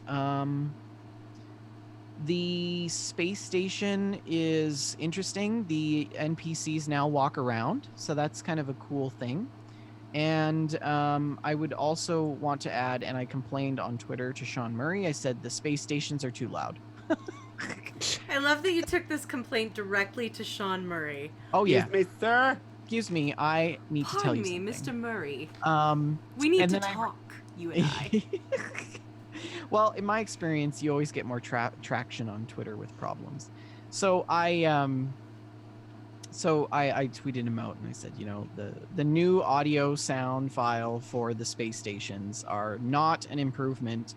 It sounds like my head is in a vacuum cleaner. It's actually so loud. It's so loud. So anyways, yeah, I don't like that. But the building is the same. The mechanics for the UI have changed a little bit. So you can now take your technology from your exosuit and your starship and put it in a separate tab to make more room. Good. Which I really like. There's also, did you find the high capacity space on your suit yet? Not yet. No. Yeah. It's if you go over, if you're in your exosuit and you hit E twice or whatever, like the tab between your technology and your main, there's another slot where you can start putting high capacity storage on your suit. Okay. Yeah. The UI is really good. Crafting is a lot easier. So when you have to craft it, so the game is pretty complex. It's pretty complex. And it can be pretty frustrating at the start or even when you're going back into it. And so now what they've done is when you have to craft a new item, it'll tell you what ingredients you need to get. You get the ingredients or whatever. When you have the ingredients, the slot in your pack, in your UI, will light up of what you need to make. And so you know what to click on and you know where to go. So it's really nice that way. I understand you can ride the creatures now. I haven't been able to check that feature out, but I did feed some of them. Okay. I fed one creature, and then a bunch of them ran over and they all wanted to be fed. It was adorable. And then I fed all of them because, that's what you do. And then they followed me around for like ever. Oh, that's so cute. Can we keep them? I think they also poop and you can pick it up too. Yeah. That was in the last update too, but it's something different now. But it was really cute. It was really cute. I just loved that they were running over and asking for food. And I was just like, this is so great. Because before you used to have to chase them around. Yes. And try to get the E slot. And so, yeah. They have also improved. So in the planet, Shalene, I don't know if you know, but on the planets, you can scan everything. All the rocks, the shrubs, the flowers, the birds, the land animals, everything. You can scan it. And everything has its own name and genus and phylum and classification. And you have all this information about it. It's pretty amazing. And I'm a completionist in this game. So I really like to make sure that I scan all of the possible plants and animals on the planet that I can. But one of the things in the last update that they never fixed was the ability to scan birds in the sky, and they changed that now, and it's a lot easier. So now I can actually like complete some of those lists. So I really like that. I'm excited to get back to it. It's definitely a little bit grindy at the start. I can't wait to get the vehicle. It's such a nuisance to walk around everywhere. It used to be so much easier to complete the base missions, but it's a lot harder now. At least before the update, they did say that they cut down on the grindiness, so I don't know. There's something very endearing about the game in that there's no, like, your interaction with NPCs is not actual, like, it's not like Fallout where people talk to you. Like, they talk to you in some weird alien language, but it's just a little dialogue box. And sometimes when you get communications, they're very mysterious, like, oh, you need to go here and like talk to this person. And there's something very passive about the NPC interactions in the game that I really like because it's not too intrusive. As if to say it's not Moira Brown intrusive. Hi there. Yeah. Hi there. Have you found my ingredients yet? So yeah, it's really good. I'm excited to get back to it. I actually want to finish the storyline this time. It's good. Anyways, that's my gameplay. Sorry I took too long. No, it's not too long. That was lovely. I really enjoyed hearing about the No Man's Sky update. I really wanted to love No Man's Sky. I need to go back and try it now that it's been improved. Sorry to cut you off. There's one other thing I wanted to add. I found a glitch with the UI, and it was absolutely terrible. I tweeted it to No Man's Sky with a video of it. I took a screen recording, and I sent it to them. But anyways, I just wanted to add it in the chat for anybody who's going to be playing it. There's a link where you can submit tickets if you find bugs or anything with the new update. So share that. I love that your Twitter account today is like, excuse me, I'd like to speak with the manager. Yeah. No Man's Sky. You need that haircut now. Yeah. Anyways, sorry, Shalene. Go ahead. Good. Well, that's okay because I haven't played too many video games lately. The biggest thing that I did was play some Division 2 with Rick, and it was a great time. The Division is one of those games that I forget how much I love it until I'm playing it. You know, it's just, I think, oh yeah, I liked that game. But then when I'm playing it, I'm like, yes, I love this game. And I had a lot of fun. And the Division 2, I haven't played much of. I know Rick's played like through the end by himself, but I've only been basically playing when Rick plays. I've only played very small amounts without him. And so it's all new environments to me. Everything is new to me. And when we play, I think I mentioned this probably every podcast, but I'm basically just an AI companion, and that's how I like it. You know, I just want to follow along behind and shoot at things. I don't have to make any of the choices. I don't have to really understand how anything works. You know, I just go and I shoot the bad guys. Yeah. And we have a great time. I'm the sniper extraordinaire, and I have some great scoped rifles now. And I love them so much. And yes, I've got them all decorated. I have like a American flag paint on my sniper rifle. It's glorious. Have some good outfits now, which is much highly superior. It's very sad when you don't have good outfits. But we were doing this story quest, right? And we go to this location. We drop down. And it's like in a train car. And I'm like, oh, this is great. And Rick's like, oh, gosh, you're going to die so many times now. You're going to die so many times. And I'm like, oh, no, this is going to be great. It's great. And we go in, and the location is a museum. And so we're going through the museum. And the museum has placards at the displays. And, of course, I went to see if you could read the placards, if there was actually writing on them. And there was, so I was reading the displays to Rick. So you did the tour? Yes, I did the tour, and I'm like, oh yes, you know, look at this, and I'm reading about the vehicles and whatever is in the museum. And then I went to the next placard and read it, and then I went to the next one. I'm like, oh, this is the same as the one before. Why would they reuse the same text as the one before?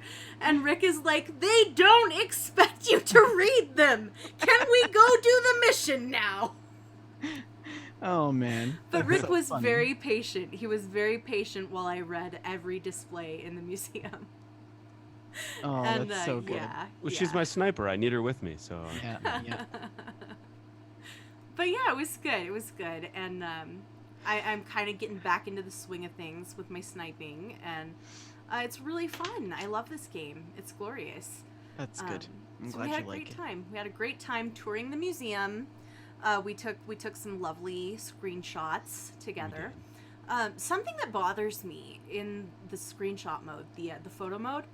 I know every time that a game has photo mode, Rick is like, "Oh gosh, how much time am I going to spend posing for family photos now?"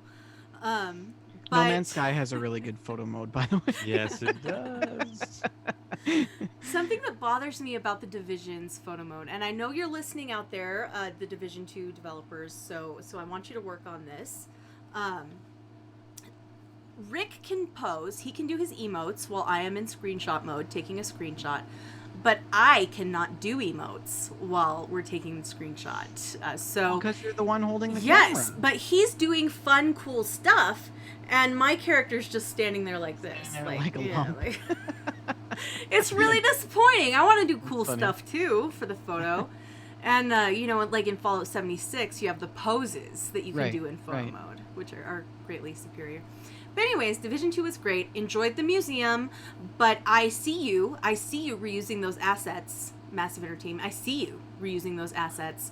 Next time, I want to see unique museum placards, okay? I also finished up Knife Sisters, which I've talked about on the podcast before. That was one of the indie games that I saw at E3. And the developer, Transcenders, sent me a review copy to check out. And it's an adventure game. It's like a point and click, and you basically make choices. And that's the gameplay mechanic. So, this is not a game I'd recommend for everyone. There is some very adult content in this game. Like, usually the rated M for mature to me means like if you're like 15, you're probably cool. But like this one, you need to be 18 for this one. Like, it's very adult content. Yeah. Do you see some tap tabs? A little bit, yeah. It's not like I don't know. It's more descriptive than necessarily like imagery, but still very adult content. So just know that. But it is very interesting because it does sort of describe this segment of humanity, of young people that I know exists, but like have no personal experience with. So that's been really interesting. You know, it's about this person who lives in a commune with some other people, and just, you know, their way of life. It's very different than my own personal experience, and very interesting. And let's see. What else do I have to say about Knife Sisters? It was really cool. There was this whole supernatural aspect that took a really interesting turn through the story, and it was really compelling. I had to see what was coming next in the story. You know, there were a couple of nights that I didn't have any time to play, and I just regretted that I was not able to see the next chapter of what was going on in this story. So it's a very dark story. And there are a lot of dark topics that are tackled, but I enjoyed it. I really did. So, definitely if you're grown up and you're okay with adult content, check out Knife Sisters. So That's good. that's my I like gameplay. I like the paranormal sort of aspect to it. Yes, it was very, and like, I don't want to give spoilers like on the podcast, but like after I'll tell you like the turn, and it was really interesting because, yeah, it's just very, very interesting game. I don't want to say too much because this is one of those things that I feel like it's better if you don't know much before you Okay. experience it. Yeah. So, Huh. Wow. yeah, that's my gameplay. And of course, there's always Pocket Camp in my life, but we don't have to talk about Pocket Camp because it's the same every There's week. one other thing that I want to report on Go with my ahead. gameplay. So I in unlocking my real life achievement, I couldn't have done it without this. Nice. For our audio folks, he's holding up the intelligence bobblehead from Fallout. I gave you that definitely plus I one had- intelligence boost. Yes, I had him there with me on Tuesday, +1 intelligence. I love that vendor. Did you really have it with you? Yeah, I didn't have it out on the desk, but I had it in my bag because you can't not. No, I can't. Yeah, I feel like, you know, anybody who works in construction or has to live heavy things, they like bring the bobblehead that's like strength. Yeah. Yes, they all do. Yeah. Roofers. Mm-hmm. Don't forget your Masons. bobblehead. There's one for every situation. Yes, Yeah. that's so good. I try and keep the charisma bobblehead because that's what I really need the boost on. You know, Yeah. I'm very bad at people. Convincing the mayor not yes. to. Never mind. Don't talk about that. Yeah, let's just move right along to our listener emails, which we have one this week. Rick, would you like to read the email? Yeah. Eric writes, I just thought I'd take a moment to say thanks for your shows. They help me get through the long nights at work. Thanks also for introducing me to Hellblade. Fantastic game. See you in the Discord. Eric, aka Sulior. Who knew that a word I came up with myself could be hard for others to pronounce? So, Yes. This is thank the you for one that I listening. tried to pronounce Suliore. Oh, yeah. Sulior. Yeah, I almost want to just call him Sully Shelly. because I just think it's such an endearing name. But thank you so much for Sulior. listening to us. It's because of listeners like you that get us through the duties of writing shows and doing them. No, Well, it is really. You I had like some when. rhymes going on, and then it just... Yeah, I was trying. That derailed. Yeah. Yeah. Yeah. No, I really appreciate emails like this that are just a simple thank you and stuff like that. And I'm glad to see that some of our suggestions make it through. Yeah. Where play this game, and at least one person's like, I did. It's great. So Yeah. yeah, it's awesome.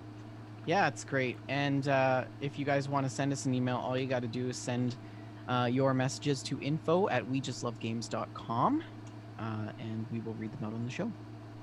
Indeed. That would be delightful. Guys, do we have anything that we want to shout out before the end of this podcast?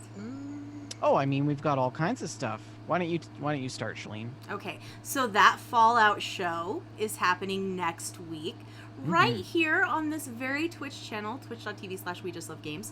Join us for another episode of that Fallout show, where we, of course, talk about Fallout, the Fallout series, and other post-apocalyptic and nuclear nonsense. It's a good time. And we will be doing a Sunday stream. Rick and I have talked about that. Did we decide what we're streaming, Rick? No, we did not. We also didn't settle on a time. We tried to plan this before the show, but we'll be doing something. We'll be streaming something, and you can join It's a us surprise. on Sunday. It'll be great. Surprise stream Sunday. It's Oh, gonna man. be good. It's gonna be real good. And Vendor, did you have something? Somebody posted a Photoshop picture of "I'd like to see your manager, me" in the Discord. Oh my Oh, gosh, I I need have to to see see that. The this. comments, and it's just glorious. Oh my gosh, this is magnificent. Where's it at? Oh Where's my it at? gosh. The comments? In the Open comments. original. You gotta post this in the chat for the listeners. Okay. That was Captain Bones. Thank you. Oh my Captain gosh. Bones. Thank you, Captain That's Bones. So Well done. so good. Touche, So brethren. good. Can I post that? Can I post an image? in Oh our- yeah. It's beautiful. I guess I can't. Oh, it's good. Okay, I don't know how. But I'll I- post that from the Twitter. Yeah. Okay. Oh, jeez. And Vendor, you've been streaming a lot, and people should join you for that. Why don't you tell us the details? Yeah, I don't have any set schedule, but I usually throw a link up in the Promote the Things channel in the Discord, which all of our other listeners are welcome to use as well. So right now I'm usually streaming in the mornings and then later on in the evenings, but that will dwindle off as school starts in the next 2 weeks. But yeah, join me for some shenanigans. I also wanted actually to shout out, you guys like D&D. I know you don't really play it, but there's a lot of people who listen who play Mhm. D&D, Yeah. and a lot of people in the Discord community that participate in some sort of D&D campaign. Yeah. And you know Dragon Craze, he's been a longtime listener since those shows that shall not be named. Yeah. He was telling me about his D&D campaign that has been going on for 7 months now. Wow. He actually shared with me one of his stories that he's going to share on tonight's show, which they do a show of the D&D campaign. And so I wanted to share it with you guys. You can find their show tonight on twitch.tv/Lieutenant Virus. That's LTVYRUS. And they air at 10:30, between 10:30 and 11 p.m. Mountain Standard Time. So they will be on later on tonight. Don't forget to catch their show. I'm really excited. The story is pretty intense. Cool. Lots of love and intrigue Ooh. and lust and yeah, it's practically a soap opera. his sword from his sheath. Pretty much like that. Yep, that's nailed it. Thrust nailed it. it. Oh, Shalene's getting all steamy. So I just wanted to share that. Dragon Craze is in the Shield chat is as so well. hard. Feel free to join me there later on this evening. I will definitely be watching it. And Dragon Craze, post the link in the Promote the Things channel so that people know where to go. Speaking of things that are steamy, I was going to talk about this and I forgot. Did you guys see that tweet I posted today? Was it a steamy tweet? Was it the makeup one? No. So Oh. I get a bunch of like PR emails, right? Because I'm signed up for all these Steamy. lists. And I got one today. I'm trying to find it. Okay. It was for a game called Pentsu Hunter. Oh, Which and? is a Tell game. me more. Okay, I'm just gonna read this little paragraph. Share a heart-to-heart talk, watch a movie together, take a bath, remove a computer virus, help a girl in a tough spot, and, if you're lucky, find the love of your life using the color and pattern of her panties. Huh? Yeah! It's on Switch and PlayStation 4 and Ew. PlayStation Vita. Yeah. That's big ew. Big Panties ew. is one of the words that just never should be said. Yeah. That and moist. Like I wear them and I'm with you on that one. Like it's What not. word can't be said? Oof. Rick's like, that makes two of us. Ew. Panties. It's a terrible word. It So is. there's a So- 70s it's show so filthy. episode It's all filthy. about panties, and they say it over and over again, and it is weird how uncomfortable I do get. Yeah. So So yeah, I was a little horrified by that email. Like this is a game that exists and they think they're gonna sell it, and I guess they will. I don't know. Oh yeah. But anyway, They're gonna sell a lot of copies. Speaking of speaking against things that are sexist, a new Dames Who Game was recorded. We've settled on a regular monthly recording date, so you can expect those Hey. on a monthly basis. Do you have the date? Well, we're recording them on the second Saturday of every month, Okay. and then they will hit the feed as soon as Jess has time to edit them. I see, She's I very see. meticulous, and she makes us sound amazing. So she takes out all of the bits that make us sound dumb. All these ums and ahs and That's a lot of work. yeah, it's a tremendous It amount is a of work. lot of work. Yeah. Yes. Can I explain to you, Shalene, how Dames with Games is sexist towards men? Okay, go ahead. I'm just joking. Just gonna mute you. No. But yeah, Dames Who Game is fantastic, and there'll be another show soon. And anything else for anybody? No, have final thoughts? no. I was just gonna say Nephthys Nile just showed up in the chat. What did you miss, I Nephthys Nile? The whole show. The show. Everything. The whole thing. Everything. This was the best show we've ever had, and you missed it. It's crazy to talk with Sean Murray live. I know, right? Yeah, And yeah. the part when we were all offered jobs at Bethesda and we announced this is our last show, it was crazy. Yeah. You did the joke that you always tell me not to do. I did, yeah, I Great. did. I'm sorry. You know the repercussions of that are going to be weeks long, right? Indeed. We're not going to have ending to the put out an show. We official love the statement show. now. And What if we make one of those jokes and then like we just get an overwhelming response of like finally? Thank goodness. Praise We'll be the like, Lord. we were just kidding. Yeah, that's gonna make us feel really hurt Awkward. and bad. Awkward. And you can email us all of your complaints and everything to info@wejustlovegames.com. info@wejustlovegames.com. You can send us your ideas for future podcast endeavors and lemonade recipes and information on additional photoshops of Vendertron with Karen hair. I Would be look so just- dead inside It you would guys. be so good. It would be so good. And Karen. you can find Aaron us is married to Chad. you can find us on Twitter at We Just Love Games. I'm Shalene L, SHALINEL. Rick is Rick McVick. And Vendertron is Vendertron in. You can find us on Facebook at facebook.com/WeJustLoveGames and the group at facebook.com/group/WeJustLoveGames. We have a lovely, delightful Discord community. As we mentioned at the top of the show, you can join that by clicking the link on our Twitch page or sending any of us a message, and we'll get you a link. We record the show live at 6:30 p.m. Mountain Time, 8:30 p.m. Eastern Time on twitch.tv/WeJustLoveGames, the same place where you can catch our Sunday stream that will be a surprise, a glorious, lovely surprise. We're also on iTunes, Stitcher Radio. We post all the video archives to YouTube, so if you can't watch the streams live and you would love to see videos of Rick and I being dumb in The Division, or Vendor and I making bad life choices in Life is Strange, you can check out all those archives on YouTube. Please like, subscribe, and review this podcast. We love you. Thank you so much for listening. Rick, do you have a last word?